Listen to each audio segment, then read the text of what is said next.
Have you ever wondered why some of the most brilliant minds seem to live in solitude?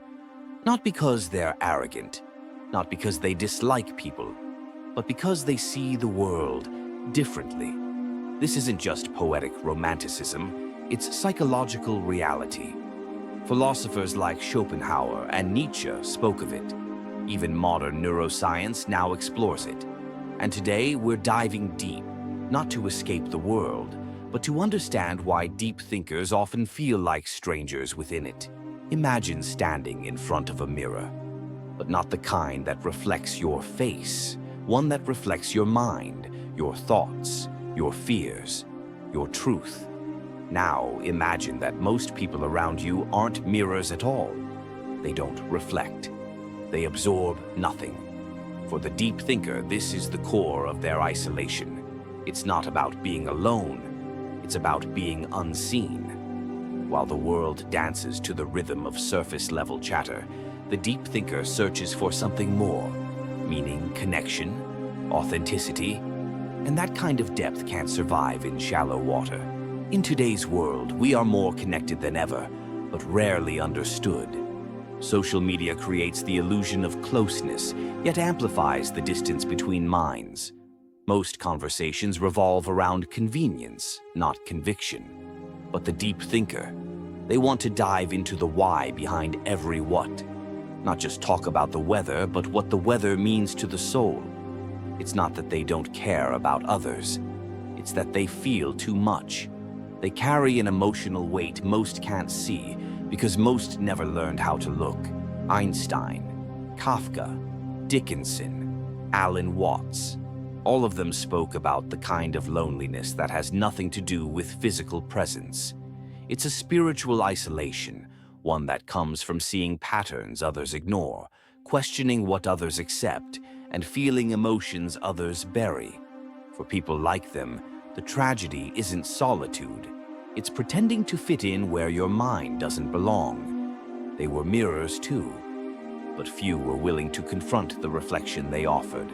Schopenhauer once wrote, "Intellect is invisible to the man who has none." It sounds harsh, but perhaps he wasn't being arrogant, just painfully honest.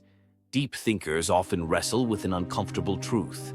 Most people don't want depth, they want ease. And the deeper your thoughts, the harder it becomes to explain yourself. You start to filter your words. You begin to shrink your presence. Not because you're ashamed, but because experience has taught you. It's safer that way. You're not trying to isolate yourself. You're just trying to protect your peace. Modern neuroscience offers an explanation. Studies show that highly sensitive and intelligent people have more active neural connections, especially in areas responsible for empathy, intuition, and abstract reasoning. In other words, deep thinkers feel more, sense more, and think more. But that sensitivity comes with a cost. They pick up on subtleties others miss, the tension in a voice, the inconsistency in a story, the sadness behind a smile. It's like trying to meditate in a room full of buzzing electricity. The noise the world ignores. They hear it all. But here's the paradox.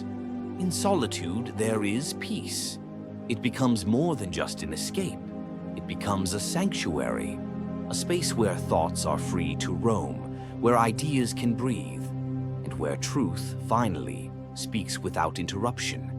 For the deep thinker, solitude isn't about disconnecting. It's about realigning. It's a return to inner clarity in a world that thrives on outer distraction. So, if you've ever felt like you think too much, feel too deeply, or see too clearly for those around you, you're not broken. You're not antisocial. You're not lost. You're simply walking a different path, a deeper path, one that may not have many companions, but it offers something more valuable than comfort, truth. And that truth is yours to carry. So embrace your solitude, because sometimes silence is the only place where the mind can finally be heard.